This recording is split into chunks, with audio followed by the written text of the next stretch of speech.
ఈ వారం మకర రాశి వారిని కనుక పరిశీలించినట్టయితే ప్రయాణాల విషయంలో జాగ్రత్తలు పాటించాలి.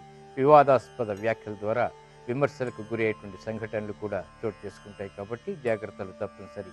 ఆర్థిక పరమైనటువంటి అంశాలు కలిసి వస్తాయి. నూతన గృహ కార్యక్రమాల్ని సక్రమంగా నిర్వహించగలుగుతారు.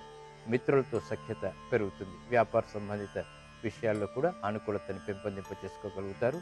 ఆరోగ్య విషయంలో మాత్రం చిరు జాగ్రత్తలు తప్పనిసరి. ఇక ఈ వారం మీ ప్రతికూల గ్రహాన్ని కనుక పరిశీలించినట్టయితే కుజగ్రహం చాలా ప్రతికూలతని కలిగిస్తుంది. ఈ ప్రతికూలత దోష నివృత్తికై చేసేటువంటి ప్రక్రియను పరిశీలించినట్టయితే సుబ్రహ్మణ్య అర్చన, సుబ్రహ్మణ్యేశ్వరుడికి అభిషేకం ఈ రెండు కూడా ఉత్తమమైనటువంటి ఫలితాలని కలిగిస్తాయి. ఇక మీరు చేపట్టవలసినటువంటి దానాల్ని పరిశీలించినట్టయితే కందులు, అన్నదానం పేదలకు చేసినట్టయితే అష్టమ కుజుడి ద్వారా ఏర్పడేటువంటి విపత్తుల నుంచి రక్షించబడతారు.